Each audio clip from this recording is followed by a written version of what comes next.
Lake Havasu, boys and girls. December 1, 2023. Blaggards on tour in Arizona. We are having a ball. All right, well, let's start slapping numbers. What number is this? I would assume that this is episode 252. This is the weekly podcast with your hosts, Blaggards.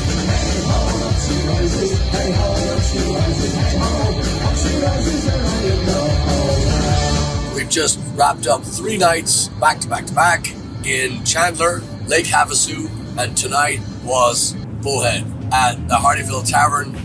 Last night was at Jeremy's Juke joint, and Thursday was in Good Time nobody Travelers. else. There you go, in Chandler. Yeah, we had a ball. This is this jaunt, we shall call it a jaunt. This was put together by Turbo. He's an ex Havasu native. Yep. He got all his family and friends and just packed the places. Heide packed, and you as well. You guys both packed Chandler. Yeah. So we had the wonderful Heide Riggs on Thursday, and then she had a big gig coming up. So we got Jeff Duncan in from Houston, well, Canada really, and he played Friday, Saturday, and I don't know when the last time I had this much fun was. Heck yeah. It's been awesome. We want to thank Race Jones right in front of us there. Don't get his license plate because he is a wanted man. But he's showing us around Lake Havasu. This is our first time here, and I have to tell you, if you have not been to Havasu, you're missing out. This is a gem. It's like Florida with mountains. Yeah, that's mean. They got good food here. Watch your mouth. But before we go any further, we had hotels, everything taken care of. But Race Jones stepped in, childhood friend. So what are you doing? Treat us Exact like words. kings. What are you doing? Yeah. You're staying with me. So Tell 'em. thank you, Race. You're the man.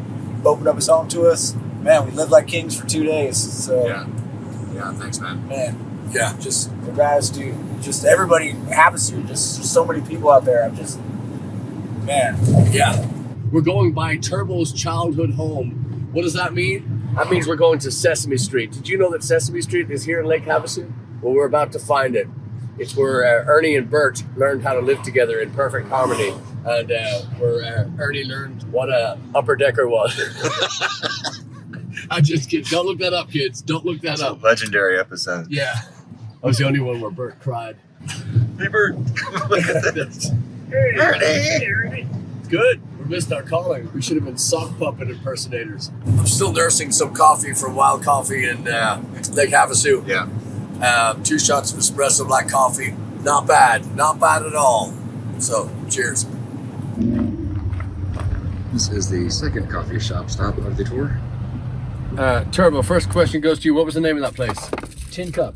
No, wrong. Chad? Full cup. Full cup. Full cup. All right, very good. Chad, you got the double shot. Yeah. Rate it. 1 and 10. 10 being the best. 1 being 8. shit. 8? Yeah. That's pretty good. Okay, I need if you were to put a slogan, so the Full Cup, Weatherford, Texas, if you were going to put a slogan on it, what would it be? Surprisingly groovy. That's good. That's good. Dang, that was really good. Yeah, what you got? Coffee and relax. Okay, beans and books maybe? Beans and books? Beans and books, okay. I appreciate Maybe that. maybe Okay. that's surprisingly unexpectedly groovy. All right, stop trying to fucking kick the shit out I'm of you. editing my- Just, my- yeah. First one was good. Second one was shit. Beans and super books. I like that. You It's like a got band. super. Yeah, I like your use of super. It's a callback to earlier, Chad. He's not serious. So anyway, I'm gonna high in your own supply. Sounds cool. High in your own supply. Right, That oh. fucking barista, Julian. Fuck you. Yeah, he was awesome. It was the Yes. one guy. He's a solo swarm of gnats. Anyway, so Weatherford, Texas, boys and girls, full Thumbs up. cup. Yeah, we're gonna give it an 8 out of 10. 8 out of 10. Yeah. Well, I got my slogan, better one. Here we go. Books, beans, and more books. There you go. There we go. Cut. That's it. That's the best I got. Cut paste. So I want to point out too. So we played with a band tonight out of Las Vegas. More childhood friends of Turbo, and it's called Guilt by Association. Yep. And they That's so awesome. I'm just joking. I Yeah, love it. they I wish I knew what we were talking about. well, okay, I'll tell them what you're saying. So we're fucking with them on stage. Great band. Before I go any further, check them out. Please check them out. Guilt by Association out of Las Vegas. We played with them tonight. They opened the show, and you talk about a well-oiled machine. You talk about a fucking band that knows not only how to put a song list together, but just go, hit your punch, knock you the fuck out, and you ask for more. Brilliant band. Yeah. And I'm not just saying that because you're your friends. Well, I just stood there with my mouth open, just going, so well rehearsed. Yeah. Drummers out of this world. Bass player killer. Great tone.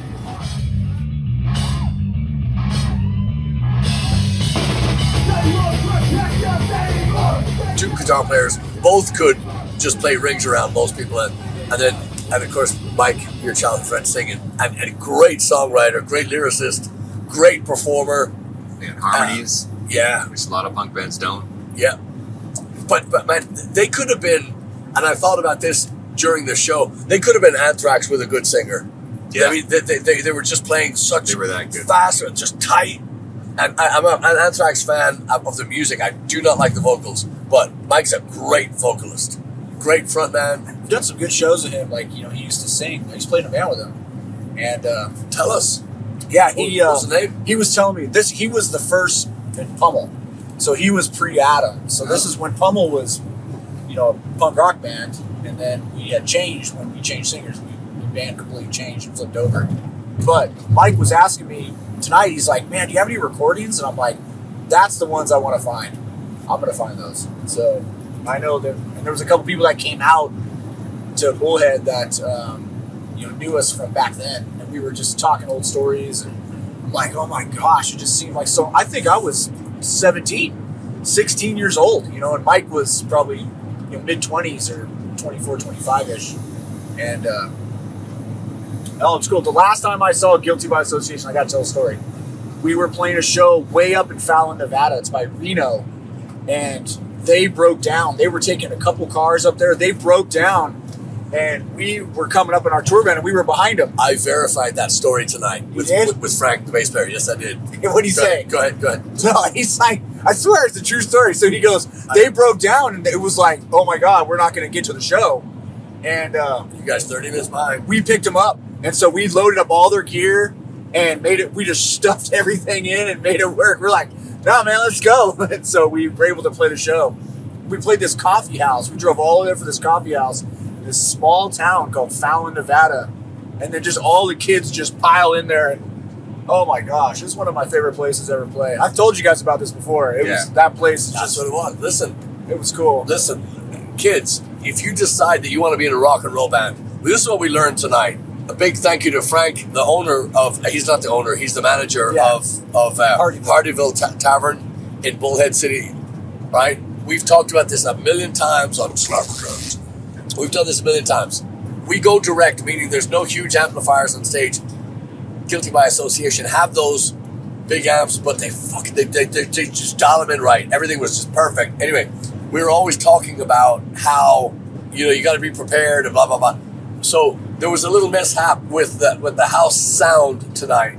We travel with our PA, and if you're gonna go on tour, bring sound with you. Even if all the places have sound, note to self: if you've never played there before, bring your own sound, because we saved the day tonight. We saved the day tonight. We saved the night today. No, we saved the night tonight.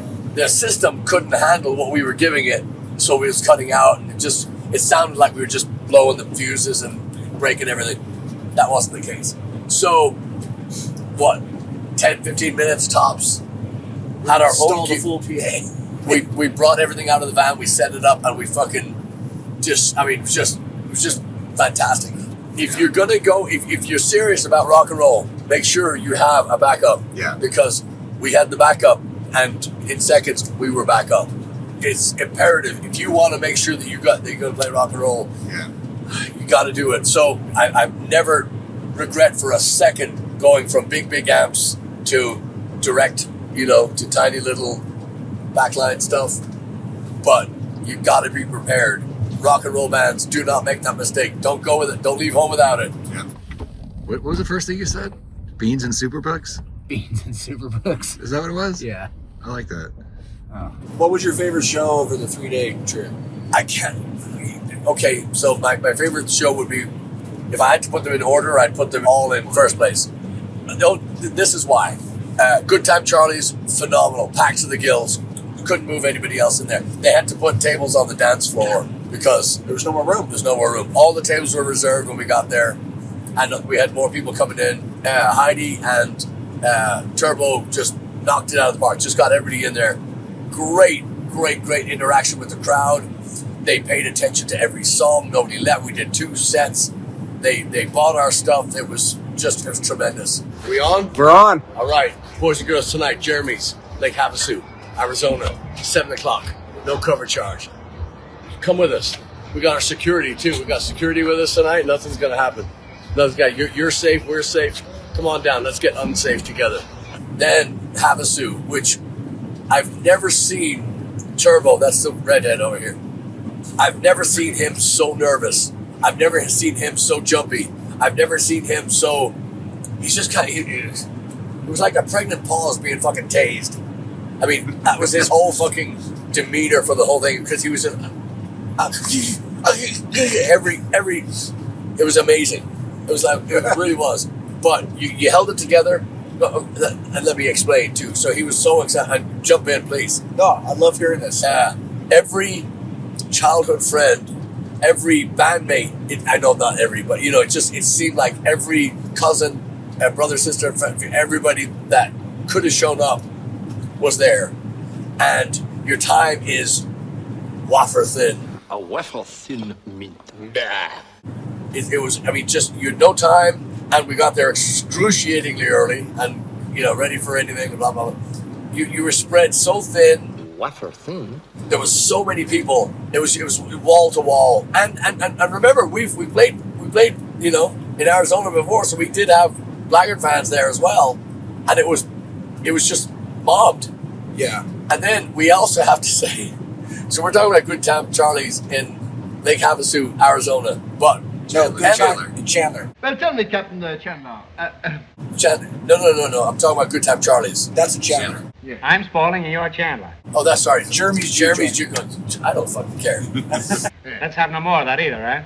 Maybe if I buy some French fries from the bass player, he'll fix it for me. I'm Chan. No. I'm Spaulding. Jeremy's Juke joint in Havasu. Can I look at a program a minute? So, I want to talk about Emily and Amber. Yeah. Vince at the door. Tucker running sound. Let me tell you, but Emily and Amber, thanks to Turbo, it was just a monster night in Lake Havasu. Typically, notoriously, that place is not jumping on a Friday night, especially first of the month, right? Yeah, first of the month. It was packed. It was wall to wall. Absolutely wall to wall. And Amber and Emily on the bar dancing. She said, I don't do that. Yeah. She did that, and she did it well. Emily was up live streaming, and I drag her up on stage. Did you see her face when you're all, get up here? She's like, and you're like, come on, and she's like, and then she came up and she was like, that was awesome. Yeah. And I know we have some of that footage, so this is going to be in this episode as well. Yeah, Vince sent me a bunch of stuff. Yeah, Vince at the door. But watching Amber and Emily behind that bar, they were very, very far away, but you could see they were dancing like crazy the whole night, didn't stop. Yeah. And if you ever need that, that 50,000 volts to the testicle, you fucking, that's what does it. Yeah. They were just having a ball. The IRA made you rolling hell away from the green, lovely lanes of color shine. I felt like it was a perfect number of people. If you had to try to squeeze in another 30, 40 people in there, it would have just been shoulder to shoulder. We get there early, and it's like, it's not like we show up and we got nothing to do until showtime. We're setting up, we're getting everything dialed up, we're loading gear, we're getting our ears set up, we're going through all of our protocol, right? Here's our pre-show protocol. But there's so many people that I could just spend hours with. Yeah. Each. And I'm like, that's where I was going, because I'm ping-ponging around, trying to hit everybody, downloading. I haven't seen some of these people in 20 years, downloading your life in a 5-minute window. And I was so thankful for everybody and their patience with me, because, man, I like I said, I could spend a friggin' half a day with everybody. Yeah. Like, I could just sit there. So I can't wait to come back. Yeah. We're coming back. Yeah. So. he took care of that too. And then tonight, the greeting that we received when we walked into Bullhead, and the camaraderie, the immediate camaraderie between us and Mike and that crew, it was just, that's what I live for. And there's so few fucking bands that do what they do, meaning rehearse, put a show on, and they got the fuck off that stage. I mean, it was fat. You swear that they were being chased for money or something. I mean, they were like running off that stage. It was brilliant. They were gone in seconds. Yeah. And you have to, and also we got to borrow their drums. Thank you for that. It was a huge. We had our SJC drums with us, but we used their drums and it got cold out there. Yeah. It's 34 degrees right now. It was every bit of that. Yeah, it was. I mean, it was 40, low 40s, and it was just. I was telling you when you were singing, I could see. Yeah. I swear to God, I could see the words coming out. Yeah, us Vegas boys were cold. We were all out there in sleeveless. Yeah. Those hoodies and jackets and mittens and all. Yeah, I had my jacket on when we were setting up, and even while we were setting up, I said, "This is in my way." I'm not used to wearing it when I'm setting up. Yeah, heck yeah. Those girls loved it when you did that too. Because there were many shows. I mean, we played in much colder weather than that. Oh yeah. At nights in the past, at Fido in particular. Yeah, Frank at Hardyville Tavern in Bullhead City, Arizona, he had the fires going. There was fire pits. There was gas heat lamps going. There was inside too, a great food truck too, and he just put on the full show. And we were talking about this before we went on with the other band. These clubs they're not surviving. They're not having the people support it. They're not having the local, If you drove past there, because it was outdoors tonight, he had lights, he had the stage set up, it was a great setup. If you drove past that and saw what the production that he had put together, you would pull the car over and say, "Kids, shut the fuck up, I'm going in. Daddy's going drinking." You would just want to be a part of that. Yeah. It was tremendous. It was cool to see Frank. I haven't seen him in so long. So how do you know Frank? Frank was, he was former frontman, and he created Voodoo Glow Schools. And back in, That's him. That's him. Wow. That's Frank. Voodoo Glow Schools. Would you say that slow for the camera, please? Voodoo Glow Skulls. Glow Skulls. Yeah. Glow Skulls. Look them up. They originated, I believe, 1988. Like late 80s ska band, and really one of the pioneers. Big deal. Big deal. Big fucking deal. Yeah. Huge deal.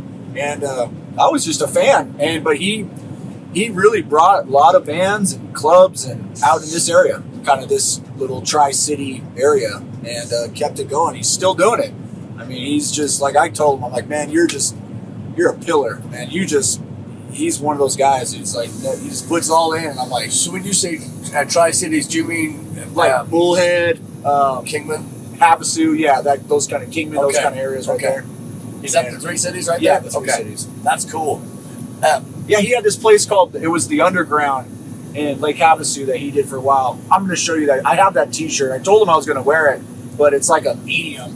It's like a medium shrunk to a small, and I'm like, it doesn't fit me no more. Yeah. It fits my 11-year-old son. But it's man, I'm never getting rid of that shirt. It's like I just said, man, he's just a rad dude. He's just a good guy, and man, he's just all in. Like, man, I highly recommend people look up the band. So I know the band's still going.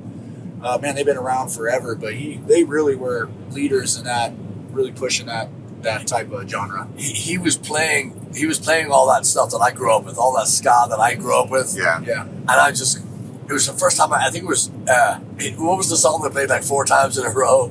I think it was It's a song by the Selectors he played while he was It's the Selectors, not Selectors. It's a great song, but not 4 times in a row. And I won't kill it today.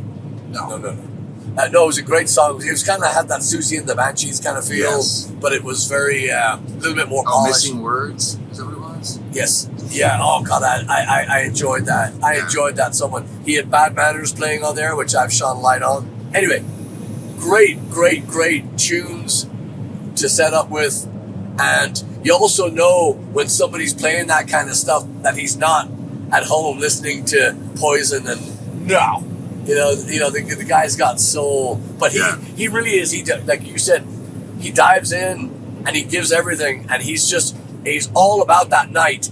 And now it was cold out there, and there was not the turnout that we were hoping for. But I'll tell you right now, he didn't blink. It's a new-ish club. They asked us to come back immediately. Yep. It's just, and that's not why we love them, but it's one of those things. Yes, I would love to do anything I could to help build this, because not only are there few and far between, but there's so much heart in that place. Yeah. Yeah, we booked this with him. I think they had just opened. He was like, we just That's opened. right. Like, it was like within that month or something like that. And he's like, I'm like, man, you're still doing this. I got to get the name of his bike shop. He owns a bike shop, like a pedal bike shop. And, okay. Yeah. And In Bullhead? In Bullhead. I believe it's in Bullhead. And I got to get the name. We should share the name of that. Yeah, man, he's all in that community. Yeah, good stuff. So, What was your favorite part of Havasu doing we were touring around, sightseeing and stuff? okay, so you'll no doubt see the pictures, and another great job by Race Jones by putting those, he putting us in our place, and Can you step over a little step bit? over, yeah. Get in the sun, do this, man. This backdrop, just so patient, so genuine. Thank you. But my favorite part is just the entire 360 view. You cannot find a place where you go, that's a shithole. It's just stunning everywhere you look. That's real. This is real. Chad, what's yours? I know I just said everything, but Gosh. I think that whole when we woke up and we were all just well rested, and everything we did that afternoon for coffee, and you and I, Patrick and I, spontaneously filmed a little bit when we were following y'all to the coffee shop. Oh yeah. First thing that morning, we were just being really silly, and that doesn't sound like that. I tell you what, fuck golf. All this area right here, this could be used for coffee shops. that was just a really fun afternoon. It was just everything we did. I don't know, just hanging out with y'all. It was a good time. And being introduced to your friends like that, and then them taking us in immediately. Every single one of them, I could call right now and borrow money from. Every single one of them, I could do that right now. Let's call him. No, I snatched a person. I like how we walk into Kokomo's. I'm like, hey, what's up, Amber? It was just you just run into people. You're like, it's so cool. It's crazy. That was another thing too. So what Turbo's talking about here is it's a club. And when I say a club, this is a club where on their busy nights they'll have 4,000 people in that fucking place. Yeah. It's And a line out the door. and a line to get in. Yep. So it's right on the river that leads to the lake, of course. But it's just beautiful. Think of San Antonio. No, don't think of San Antonio. Fuck San Antonio. No, think of the Riverwalk in San Antonio. Now, imagine the water was nice and the shops were nice. Yeah, that's not even San Antonio anymore, right? That's San Diego. Anyway, it's stunningly beautiful down there, the whole area. But Kokomo's is this huge nightclub. Stages everywhere. They got a pool. They got all kinds of stuff. Turbo's got some great stories. If you ever get Turbo alone, woo-hoo-hoo. He'll I got a few. Yeah, he's got some great stories. But so we're in there. We're talking to one of the shoe manager there. She should be. I don't know exactly her title. But She's been there forever. She's tough as nails. Yeah. And there's no bullshit. She's just. Yeah. I shook her hand and she had that fucking "don't fuck with me" handshake, and I was like, I like you. They're talking about a gig. They're talking about putting us. It's like having us play in Margaritaville. It's like, she's the like, club. you guys should play here. Yeah. I was like, yeah. Yeah. She's like, yeah, I'm gonna tell them. Like, you guys should get up here. I'm like, where are we gonna play? And she's like, right there. That I'm stage. like, okay. Yeah. Huge. I mean, it's not a huge stage, but it's up. Now we're at 5,000 feet, kids. I don't know if you can tell, but now we're literally and figuratively high. But real sound. I mean, I just love the attention to detail they put in. The lights, the sound, everything is just top drawer. Kokomo, now we're talking about in Lake Havasu, Arizona. They are so serious about the tremor. The tremor. To tell people what the tremor is. It's just like everything. It's just this big cup. She said, now, we got a lid on it now. I'm like, Yeah. what? Yeah. Spoiled. It used to be these like plastic cups with a handle, and But they're huge, right? yeah, they're big, just this big, right? And they, I don't know what's in it. I still don't know what's in it. It's like they just dump all of it in there. You have one of those, you're just Like Long Island iced tea sort of thing. yeah, it's like if you went to the soda machine and just put everything in, like a suicide. Yeah. Yes. That's what it's like. You have one of those and you're wrecked. And it's like, they just I don't even remember them being that expensive. I think they were like 10 That's all their bucks. leftovers. You just go, emptying out their well bottles. yeah, you just get hammered. And I'm like, do they still have those here? She's like, oh yeah. I'm like, well, I couldn't remember the name. I thought it was Tremors, but I was like, and she's like, Tremors. And then like instantly, like 40 stories are just running through your, but you're like, the clouds just move when she sees the word Tremors. And I'm like, oh my God, I got stories to tell. Yeah. Yeah, it was cool. I like being down there. And then I don't know if I've told this on an older podcast, but underneath the bridge right there's that stage, that concrete stage underneath the first arch of the There's bridge. pictures. Yeah. Chad, cut the pictures. But that was where I played my very first show. Me, my brother, and Your very first show. How long was that show? I'm going to say 20. Hold on a little bit. Before you say that, how long was your set supposed to be? One song. Oh, you only got to play one song. It was a talent show. So Talent show. You had to go up there and play one song. How much time did you actually take to play your one song? 20 seconds. 20. Was it that fast? What happened? 10 seconds. It might have been 10. We had a first song. It was called Mustard Jam. Mustard Jam? Mustard Jam. Mustard Jam. Jam. Yes, jam. Okay. Like two different Yeah, things, yeah, like yeah, mustard yeah. and jam. Okay. Not Brother Hate. You didn't cover Brother Hate. That would have been better. We go right into it. My brother, he kind of talks a little bit. One quick sentence, and he goes into this little guitar lead. I'm getting ready to come in. I didn't even hit anything. It's like as soon as I started hitting it, all of a sudden, I just don't hear anything anymore. And some kid, he was our age or older, got up on stage while we started and started kind of mosh pitting on the stage right when we started and kicked over his amp. And the amp fell down and the cord snapped into the input, it broke into the input, and he couldn't get it out to change the cable. And then everybody just started clapping, and then it was over. It took me longer to put the drums up there. I literally put them up there, sat down. I think I hit one thing, and it was like, that's it? And that was it. We took the drums off. Before the town show was even over, they came over and handed us the participation certificate and the free pizza. You got a pizza for signing up or something. I was like, oh my God, I was so embarrassed. But that's why I was like, we're taking a picture down here, Yeah. I'll do one for Kurt.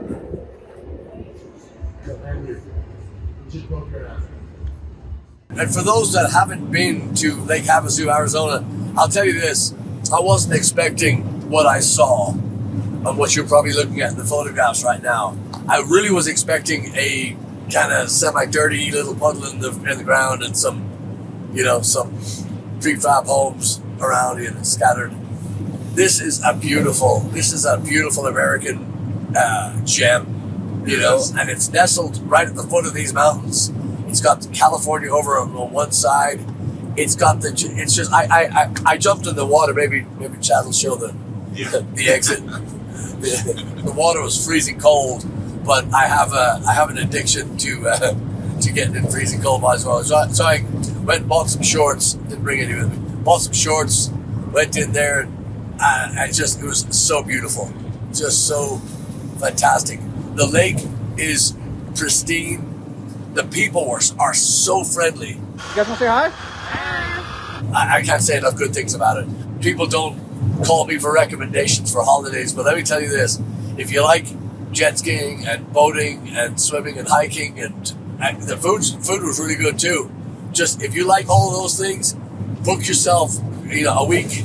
Just go out there. It's got everything that all those great towns have. The Tahoe's and the it's phenomenal. Go stay at the Nautical Inn Beach Resort. Go ask for Megan. She'll take care of you over there. That place is awesome. And if you want to buy a house, go see. I'm just kidding. Just God, I'm joking. So many insiders. But let me also say this.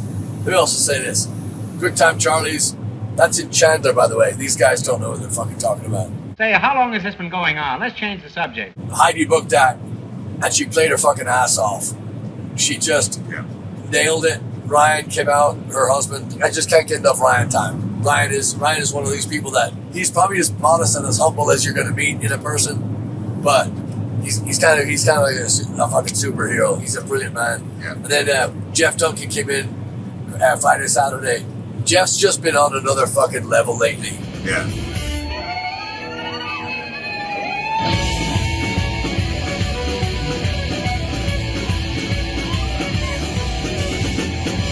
I think it's the crack cocaine for breakfast or the sprinkling the meth on his cereal, whatever he does in the morning. But he is just fucking. He's always been a good player, but he just lit it up. He just fucking set shit on fire. Yeah, it was amazing, and it's nice to hang. Here's the other thing: Jeff is not in the band, although we always call him the fifth Blaggard. He's bailed us out. I don't know how many times. I mean, he always comes in at the top of his game. But this was one of the first times that we actually got to sit and hang out with him. Yeah. Because he was stuck with us for 2 days. He kept whistling the Huey Lewis stuck with you thing. I was like, hey, that's not funny. But we actually got to sit and hang with him. And he's got two great kids. And he said, man, it's kind of nice to be, just up and relaxed, and then he talked to Casey and his lovely wife, Casey, and she was bitching about the mayhem that had taken over. And he's got like, I feel guilty.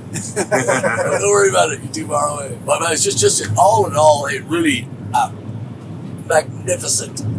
If there's a word that's better than perfect, or not perfect, or it just this weekend was just, even with the sound issues, phenomenal. Yeah, phenomenal. I'm blown away. It's way more than I would have ever expected from just a 3-day. 3-gig excursion. Yeah. This was pretty epic. Yeah. Havasu or bus, man. Yeah. Well, we were actually going to be out here longer. The original plan was we were coming out here to do some work with Heide and do some promo shots and all. We had a whole bunch of things happen. But then, and without getting too personal, we had Turbo's lovely wife had some family stuff to attend to, so we had to leave a little later. We didn't get to do it. But all that said, everything now is 100% better than it was when we left, right? Good. Yeah. So let's kill something and let these fine people get on with their days. Thank you for watching, by the way. Thank you for tuning into SlapperCast. We're so grateful. And I know we showed you last week, but I just wanted to let you know that Greg Fugate, Rochelle Fugate, Sharon Fugate, Austin Fugate, this is from them. He's wonderful, wonderful. With Connor's design on it. Yes. That's the Halloween t-shirt. Yeah, which may still be available on the website. I know. It's not going to be there forever. So cool. So, you want me to go first? Kill a song? I'll go first. Oh, Can I kill and resurrect Yes. bands instead of songs? Whatever you want. Okay. You're in charge. You booked the whole fucking tour. Go ahead. Do what you want. And I'm still killing. See? Team player. All right. I hate killing songs. All right. No, this one. I'm going to kill this band. So, I just thought of it when you brought up Miss Moxie. When I first met her, she had this CD, this band called Metric. Have you ever heard of them? No. I never heard of them either. Female singer. She's like, the CD was good. I liked it. It was good. And I couldn't tell you the name of a song, but I would listen to it, And she just absolutely loved it. Well, all of a sudden, Beck was on tour coming through, and I went, oh my God, look who's opening for Beck. It's Metric. Because they're from, I think, overseas. And she's like, no way. I'm like, oh, we're going. I'm taking you to this concert, And she'd never been to a big concert like that. That was her first, that type of level Stadium. concert. Yeah. It was outside, but, it was big. Huge. What city? It was in Bend, Oregon. Bend, Oregon. Okay. Yeah, so in the summertime, and it was Beck, and then the next night Tenacious D played. We still now, we should have went to Tenacious D, but Beck was amazing. But, however, going back to Metric, we got there early. We're going to see Metric. We're stoked. It was so disappointing. You said this before. That was did I say this one? I think so. Metric? Kill it again. Stacy, she stopped listening to the band. That's how bad the show was. It was so, I don't know what it was. The drummer was good. They had good players, but it just was so dull. And she just stood there. And I was just like, I asked Stacy during the show, she's going to vouch for me. Can I sit down? Because we were standing up in the grass. I go, because we're going to be standing up for Beck the whole time. And I don't want to stand the whole night. Okay, I'm going to sit down. And I sat down, in the grass. I was like, I don't want to be, that's how bad it was. So I'm killing Metric because she was devastated that happened. Then Beck came on and then she was like, oh my God, this is the raddest thing ever. Yeah. Anyway, she was pregnant with Miles when we went. So she had her little pregnant belly at that concert. Yeah. I was like, that's Miles' first concert. The band I'm going to resurrect is another one that's going to be connected to Miss Moxie. And I pointed out to you, it was playing tonight before Yes. we were setting up, a band called the Distillers, another female singer. The singer's name's Brody, and that's where she got the name Brody, her first son. I love the grittiness of her voice. That's, I guess, my favorite thing about the band. And so I'm going to resurrect the band, the Distillers. I think they're from, I don't know if they're all the way back to the 90s. I'm going to say they're in the 2000s. That's probably where they were, the early 2000s. Yeah. But yeah, I can't wait. I'm going to get home and see if I can dig out their CD. So, All right. the Distillers. Excellent. Well, I'm going to shine a light on a band, another female singer. A song that was huge that a lot of people don't like because of its enormity was Joey. I didn't hate the song because I thought the guitar solo was very good. I thought it was nice and tasteful. Joey by Concrete Blonde. They got some decent airplay back in the, I think, 90s when they came out. Phenomenal singer, great guitar player, great songwriting. That whole album, Bloodletting, is tremendous. Start to finish, great record. Even Joey, and Joey was kind of that, it got annoying because it was kind of like Sweet Child of Mine or something, just playing all the fucking time. And it was a little bit monotonous. Joey, baby, I get crazy. It was given to me by a dear friend. The album was given to me. I came home from work one night. There was a single rose in a vase and a CD. And I went in and played the CD, and I just sat there going, that's amazing. So I love that Bloodletting CD by Concrete Blonde. So just the whole, shine a light on the whole thing. And then the song I'm going to kill is by a band called Killed by Association. I'm just kidding. There's no such band. The song I'm going to kill is, well, now I'm going to change it. Fuck it. I'm going to change it to our good friend Rick Astley and anybody else that covers that fucking godforsaken song. Never going to give you up. I heard another cover of it tonight. Or was it tonight? It was maybe yesterday. It was in a car going past, and it was definitely not the original version. You still want to drive a stake through somebody's eyeball when you hear it. And I just don't like that song. You know, I think that the people do the Rick roll and they think that they got you. It's as funny as somebody shouting Freebird at a concert. Let me also point out, Arizona, Chandler, Lake Havasu, Bullhead. Not one fucking time did any of these people think it would be funny to shout Freebird. No, nobody did it. You know why? Because they're fucking adults. I did hear play some Johnny Cash. I heard that one. After we ripped one, crushed it. Yeah. Monty came up after the show. He was like, I think that's the best version of Johnny Cash song I've ever heard. Who said that? Monty. Yeah, he's the dad of kid Sean, who used to sing in the band with. He was at Jeremy's. He was on the, kind of off to the right. He had the hat. Yeah. And he came up to the front, and he was just freaking out when you were playing that song. I was so pumped up. I almost got distracted. We were playing. I was like, where are we? Because I couldn't stop watching him. He was just melting down with excitement. I was so stoked. Yeah. I had fucking goosebumps. I was freaking out, dude. That's awesome. cool. I also want to point out, too, you keep saying that when you were playing, you know, you were there, too, right? Yeah, I don't remember even playing because I was watching this dude. I know. Let me tell you about this, too. And again, we can even take this part out if we don't want to, but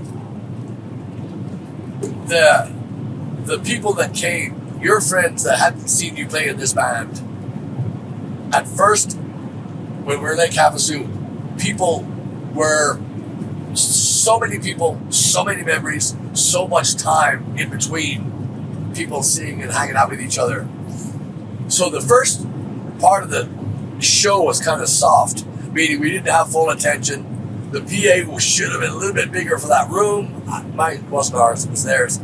I think it should have just been a little bit bigger. And what I mean by soft is there just wasn't a lot of attention at first, because people are just kind of freaking out going, people that went to high school together are now seeing each other in their mid to late 40s, some 50s, and there's a lot of commotion. Yeah. So what I noticed from the stage was when they kind of got that out of their system, and it was halfway through the first set, there was a to the stage.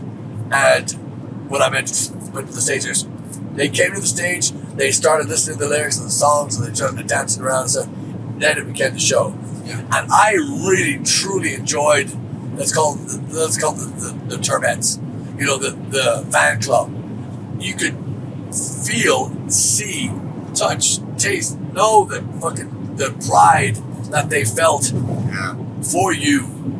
It was. I'm still lost for words. It was a magnificent time. And we made, listen, also Turbo made a beautiful couple cry tonight.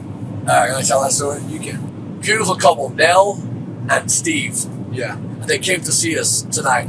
And they were like kids on Christmas morning. They were on the edge of the seat. They were so excited. Thank you for coming here. And they just could not be more gracious. Right? Agreed? Absolutely. They were just fans, just out and out fans. And their son's a drummer, and he recently got into an accident, broke his neck. They said he's not paralyzed, but he's got a long road to recovery. I was like, well, here. And I gave him a pair of drumsticks, and I go, let me get a marker real quick. And I gave him a marker, and I wrote on him to get well. And next thing you know, I kind of look over at the dad, and he's starting to cry. And I just gave him this big hug, and I go, dude, he's going to be okay, And he was like, thank you. And the next thing you know, he's just crying, and I was just like, oh my God, I'm going to cry. And then he was bawling.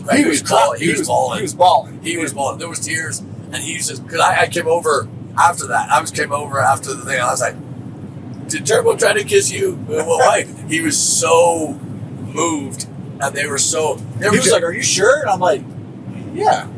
Yeah. He's like, yeah, and I was like, what's his name? And so Damon. And so I was right on there, get well. I go, here, this stick is to get well.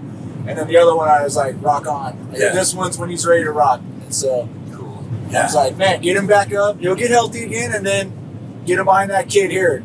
Beat the hell out of these things, Yeah. So, and I brought that story up because usually Turbo's like pushing little old ladies across, into a pond or something. But So it was just nice to see you. It was nice to see you do something nice for a change. This whole trip was so beautifully imperfect in a perfect way, and it was easily one of my favorite trips that I took as a band. It's amazing. So I think it's time for you. Or did I kill? Yeah, kill. It's your turn. Yes. Smalls. Okay. I hate to do this because Frank was playing just amazing stuff in his playlist between the shows and after the show. All that 80s punk and new wave and just great stuff that he was playing. One of them wasn't an 80s song. It was Never, I don't know if it's the title of the song. It never had to knock on wood with whoever does that song. Mighty Mighty Boston. Yeah. I know they're a great band. I don't like that song. And it's also, to add insult to injury, it's been overplayed to death, used in commercials and incidental music on talk shows and things like that. And I don't know. It's one of those things where I've heard it so many times, I just feel like I'm listening to a commercial whenever it comes on. So sorry, but you don't have to apologize. Yeah, I know. I just, whenever I kill a good band song, they are a good breaks band. my heart. Yeah. But so the other thing, this is more kind of an obvious thing because this was a huge hit in '78 or '79 whenever it came out. By Christopher Cross, but Patrick and I were listening to it's a really great interview with Christopher Cross with Rick Beato. And Christopher Cross is just most of you from our age anyway would know him for the song I'm going to mention, but also Sailing and the theme song from Arthur, If You Get Caught Between the Moon and New York City. I mean, a terrific songwriter, but there was so much about him I didn't know. Listening to that interview was so fascinating, and he's just such a great guy. The other thing that's fascinating about him too, he's 72 years old. You look at him in this interview, he looks like he's maybe 40. And he sounds like he's 20. Still sings like a bird, sounds like a young man, sings like a young man. It's just plays like a motherfucker. Plays like a motherfucker, yeah. So anyway, one of the main topics of conversation in this interview was Ride Like the Wind, which was, I think, his first big hit. And off his first record. And I don't know how often you hear that song these days, but it really is a tremendous. I mean, it's classified as light rock, but it fucking cooks. And the reason why that song kind of came back into notoriety on YouTube anyway is because Rick Beato, the guy who's conducting this interview, had discovered the multi-tracks from this recording session and was shining a light in his own way on Christopher Cross's guitar solo, which is buried in the mix. I may have talked about this on the show before, highlighting what a great guitar player he was. It's just so fascinating because he kind of says in the interview what a long slog it was for him to get as good as he is. Because when he first started off, he didn't even know how to solo. He didn't even know what the scales were. To work on a pentatonic scale, he didn't even know what that was because he's not classically trained. You wouldn't guess it. He's not jazz trained. He's not classically trained. Everything he learned is just on his own. But he works with jazz trained players, and that's one of the reasons why his stuff is so good. But it's just an incredible song, and it's one of those tunes that has inspired. It's like he had a producer on that record, but I think of Christopher Cross as like a producer because his stuff is so impeccably put together, and he works with really talented people. But it is kind of like a producer's produced song because musicians and really acclaimed musicians, producers, and engineers just really dig on that stuff. It's kind of, they talked about Steely Dan on the interview too, so it's also kind of in that class, I think. So it's a lot of fascinating stories about the song. It's a great song. If you're younger than we are, you may not be familiar with it, so do listen to it. And after that interview that I had Ride Like the Wind just playing nonstop in my brain for a couple of days afterwards. And I'm really looking forward to getting home and actually listening to some of Christopher Cross's records in full. Yeah, the other song that's just was my absolute favorite on that record was Poor Shirley. Yeah. And it's pop. There's no light rock. It's just a fucking pop song. But god damn if it's not an amazing hook. Yeah. And it's just start to finish a beautiful, beautiful, beautiful song. So Poor Shirley, yeah, it's been a lifelong favorite of mine. So yeah. The one gem. There's so many cool things in this interview I didn't know. This is totally just incidental, but he reveals in this interview that he actually sat in with Deep Purple because I forget what it was, Richie Blackmore got sick or something. So they actually had Christopher Cross come in and sub on guitar for this one show. He's the only guy that replaced him. Yeah, Richie told later it's the only time anybody ever subbed for Richie Blackmore was that show. And it was fucking Christopher Cross. What the fuck? That's so crazy. I just can't even picture that. And I hope to God there's like a bootleg of that show somewhere. Oh, that'd be cool. Wouldn't it? Good Lord. So we've already killed quite a few miles. 30 degrees. I just 30 degrees. It was 27. Yeah, I wanted to say it, but you were talking. I was like, do it. Do it. No. This is SlapperCast. You get to. There are no rules. I'm just gonna go. Yeah. So 27 degrees. It's back up to 30. So now we can open the windows. Yay. And anyway, so and I wish I could show you the silhouettes out here. The mountains are so majestic, and they're so. I mean, you see them actually. You can. Yeah. Maybe kill that light for a minute and see what happens. I don't know if it's gonna help. No. Hold on. No. Yeah, there they are. Just. There's one. There's some more. Yeah, we've got some great footage. We've got some great pictures. Yeah, we've got some. I mean, it was nonstop. I don't know if people realize too that you're a professional rock skipper. Do they know that? Anybody know that? Do you guys know that? Boss Man. Oh God, yeah. Boss Man's a professional rock skipper.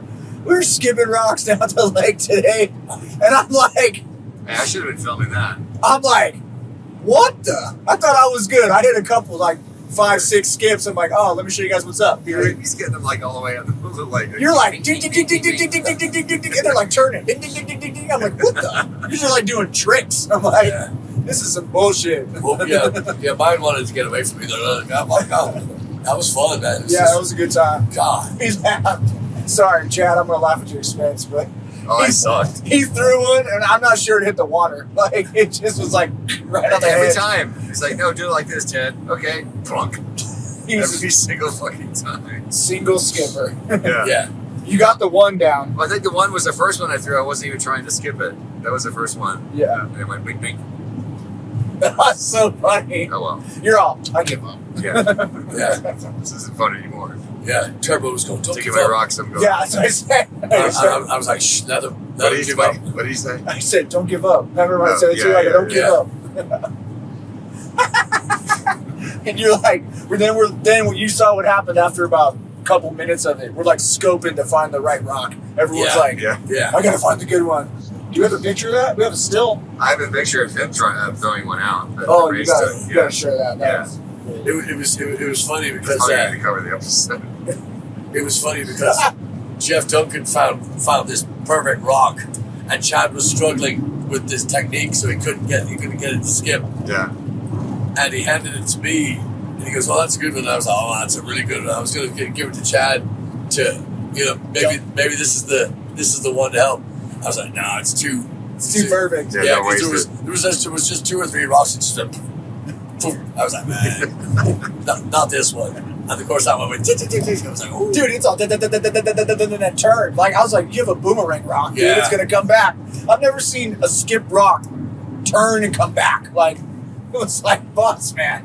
that's funny. I didn't know you had this talent. See, can do something. That was cool. It was all peaceful. All you hear is the boats. Yeah, Distance. I was so like, oh. beautiful. So let me ask you this too: Lake Havasu, God knows how many years later. What are your thoughts? Feels the same, looks the same. But how do you feel about the place? Do you miss it? I know you miss your friends. Yeah, I mean, I've always loved Havasu. You know, I mean, I can tell. yeah, I got nothing ill to say. You know, I left Havasu to start my family. Yeah. And that's why I left. You did good on that. I'll give you Yeah, I that. got married, started my family, and it's more of a retirement beach town. And so I was seeking something different. I was seeking a career, and I was gonna, and so I went after something else. And so that wasn't offered there, and so that's why I left. So, Chad, I'm going to ask you a question. I already have the answer in my head, but if Turbo had stayed in Havasu, what would Turbo be today? Oh, he'd still be running a hill lap. That's where he learned how to do it. No, I know that, but I'm just saying. Well, see, I think he would definitely do the dead lap, but I think he'd be the mayor. I think he'd be the fucking. I think he'd be the The mayor? Yeah, or the the sheriff or something. You'd be. I do. Okay. You got to walk on the London Bridge. You did. Yeah. It's crazy that still blows my mind. So when you said the London Bridge is there, He just changed the subject like a Yeah, see what I did there? yeah. I'm gonna flip it around. I'm gonna show you guys the bridge from this side. Man, I'm so happy. It's my hometown, Lake Havasu City, Arizona. Oh, he caught me. He caught me. I'm gonna make a phone call. All right, tonight we're gonna be at Jeremy's Juke Joint, 7 o'clock. Come on down. Get there early. So you said the London Bridge is there. What I heard was they've got a replica of the, Bridge of London. Yeah. No idea. You kept saying, yeah, they got the London. I was like, I wish you'd shut the fuck up. It's just a bridge. It's not just a bridge. Irish Bridge right there. Check it out. They renamed it today. Yeah. Irish Bridge. Yeah. Tell the story. Yeah, so McCulloch bought the London Bridge, the actual London Bridge, and they took it apart, like piece by piece, brick by brick. Gotta get that in there. Yeah. And shipped it over to Havasu, and that was kind of how the city started. There was one street, and that was McCulloch. That main street that we went to, we had breakfast, the Red Onion, and that main street. Good breakfast. Thank you very much. And so they built the bridge, but it wasn't even an island. It was like a peninsula right there. And then they built the London Bridge, and I think it was in like 64, 60 something right there that year. And then they dredged it underneath all around. That's how they created that whole big channel, that whole big waterway. And then next thing you know, it evolves into the city. That's kind of how it started. Amazing. Or that's how it started. But it's incredible to see the old photos, like the area photos, because you're like, it's just a big pile of dirt. And then now it's this gorgeous freaking, kind of big resort down there. It's You a know? manicured river walk with beautiful parks on the one side and dog parks and basketball courts and great beaches, and it's just mind blowing. I guess I didn't realize this connection, but that's why I like even my own house. I like it manicured and nice, and always like that. It's because I grew up in that environment. Yeah. So I just made that connection right now. Yeah. Just right now, I just had a breakthrough. Yeah. So That's why he's so good at landscaping too, because he wants the, That's it. you know, he wants that Havasu. yeah. Now you got me thinking. I wonder what would happen. Like, what would it be doing? You know, what would you? Be I'm telling you, you would be in charge of the city. Yeah. There's no doubt. And the only reason I say that, the reason why you're not doing it in Houston, because Houston's not. It's just pockets of mayhem. Havasu is It's a focus. That's stop stealing my fucking words. But you're exactly right, man. It's concentrated. It's one area, and everybody knows everybody. It's that town where they filmed Jaws without the shark. It's cool. All right. On that note, So, jump on in the van. Thanks for coming. Yeah. And thanks for all your lovely comments, too. We didn't get to it last week because we've been just hammered down. But we got some lovely comments and some great feedback and stuff like that. Just all our friends in Arizona, thank you for making us feel so at home. And always thank you to Patreon. And yeah. I know you know this. I know it's been up for a while, but the Ireland dates are up. Yep. And you got to go check them out because, you can always make more money. You can't make more time. Let's go to Ireland. Yeah. 2024. Thank you. Thank you. Cheers. See ya. Come on, we're not getting off this thing. You think we're getting done? We're not getting off. Look, they think we're getting off here. Nah, check this out. Look at this place. Come join me. Come on. Hey, how you guys doing? How's it going? Look at this guy, dude. You want to say hi? Say hi. Hi. Yes. You guys want to say hi? Hi. What's up, everybody? This is what happens when they gave me the camera.